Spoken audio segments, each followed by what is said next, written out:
All right, ladies and gentlemen, welcome back to another episode of Pump Review.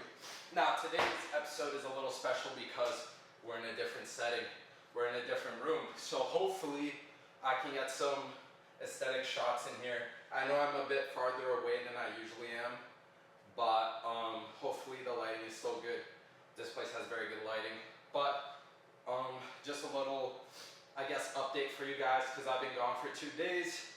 It was when I worked both shifts at my part-time job. Obviously, you guys know, if you've been following me or follow my Instagram, that obviously I'm trying to quit that job, make like YouTube a full-time thing, blow up on Instagram, etc., etc. So if you guys do enjoy this series, make sure to share it and spread it out to everybody so my name can get more acknowledgement, so that dream could come true quicker, because the more time I have to invest into bodybuilding, the bigger I will get. I know this for a fact.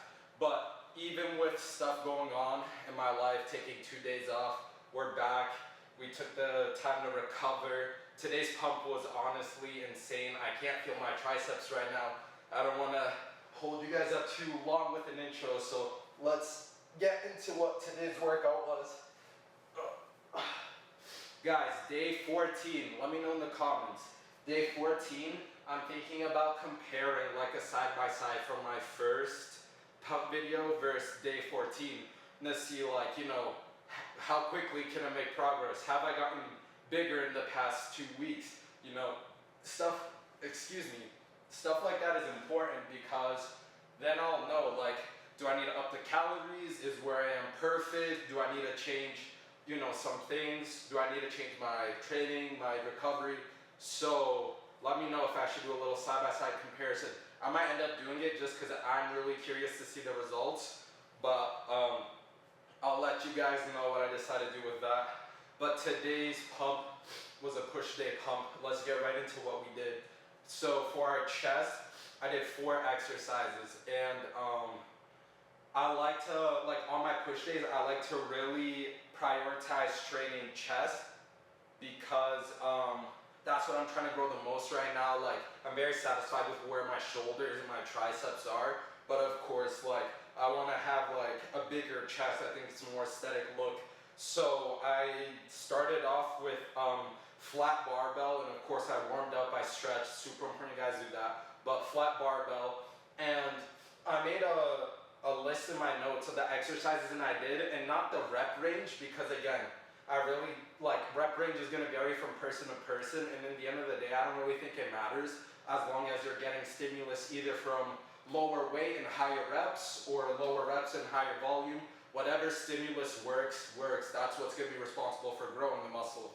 So the RPE, which is the rated perception of like exertion, something like that, I'm pretty sure it's that, but I googled it.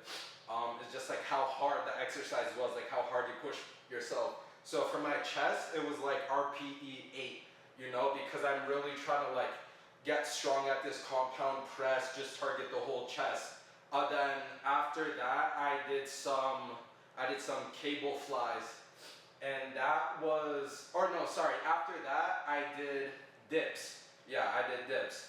And the RPE for my dips, I would say was like an 8 or a 9. Again, like, I really try to get the deep stretch when I'm, you know, going down like this and squeezing my chest when I actually press down instead of just locking on my triceps, you know. Everything is a stretch, squeeze movement. But I did that for my chest, and I did cable flies as well. Now, usually for my flies, it is more like RPE 5, 6, 7, because with flies, like, it really is an uncomfortable movement because you're really like getting that deep stretch. So most times I don't go too heavy because I don't want to end up tearing my chest or anything like that. On pec deck, machine pec deck, typically I'll go heavier, but since I was doing cables and just getting that full range of motion, I want to build lighter, but of course I still got a good I still got good stimulus, and I still got a really good pump from it. But again, your RPE can vary from exercise to exercise, as long as your whole entire training at the end was moderately high intensity, you know? So like if you're going through your notes and you're like, yeah, everything was, the average was RPE 5 or 6, you're not training hard enough. You really need to train hard if you want to get the gains. But besides for flies, And bench press and dips, I did incline dumbbell as well at the end. And that again, that was more like a RPE, like like 6.5 to 7. The flies was like RPE 5, if I'm being honest. It wasn't that hard, but for the dumbbells, I was already pre-exhausted because I hit all the other muscle groups, but I still make sure to get a nice stretch in my chest and really try to be, what I found helped grow my upper chest was flaring my elbows out actually whenever I'm doing like pressing movements. Because in a sense, you want to be pressing up here and using everything here. And what people always say is keep your elbows tucked in, but that's going to hit more of like your center slash mid chest. So of course, you're not supposed to flare and feel pain, but like if your chest is at an angle, especially when I'm doing incline dumbbell, it's more of like a this and just squeezing up here. That'll help target your upper chest better. Because you guys can see that like there's a section there. It's where the chest cuts, right? But besides that, for my shoulders, I just did dumbbell shoulder press. That was more like a RPE, like 8 as well. I'm really trying to get used to the form and kind of also keeping my elbows flared out. Because if you guys see what it looks like from the back, like your shoulders are really, really engaged in the whole movement. So I used to like press like this and it felt awkward, but it's better to just get the stretch in the shoulder and the tight, like there's a lot of tension at the top of a shoulder press as well. So dumbbell shoulder press again, just trying to get stronger at that movement, have it feel comfortable for me. But besides that, I did side raises as well, cable and a little, no dumbbell, just cable side raises. Again, like I have it set at that waist height, and I'm letting it just pull on my shoulder when it comes in.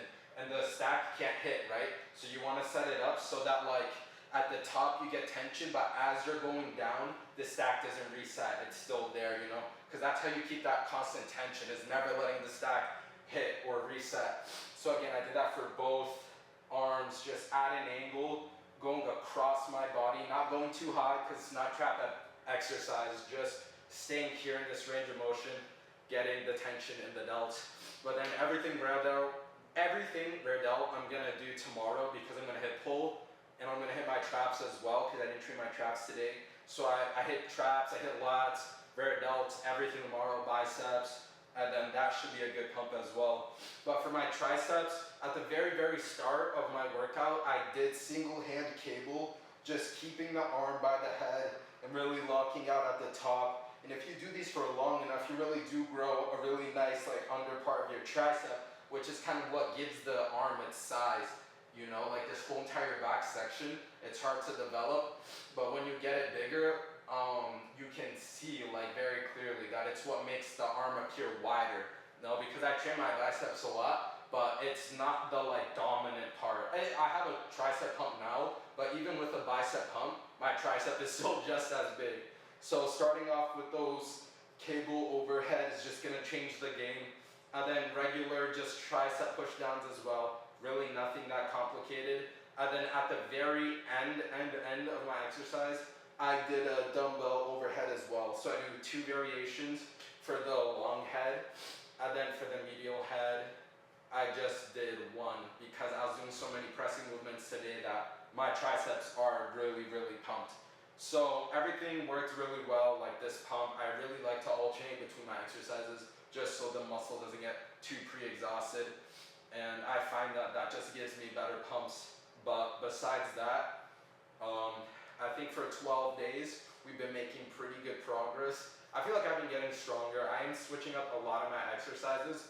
So hopefully my gains do look a bit better because again, I really do promote trying different exercises to get different types of stimulus in your muscle.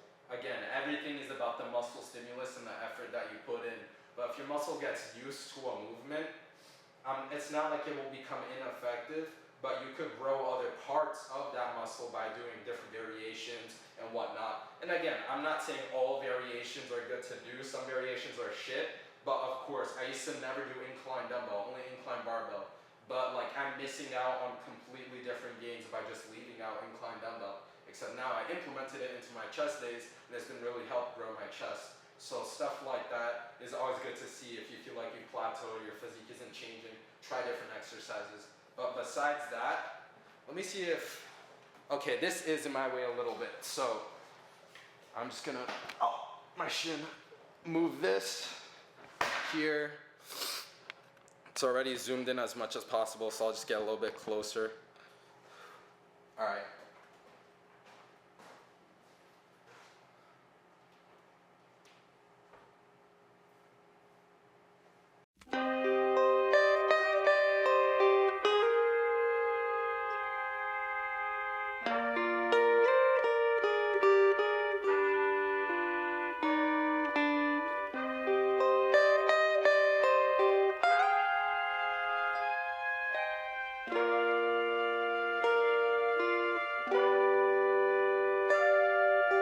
You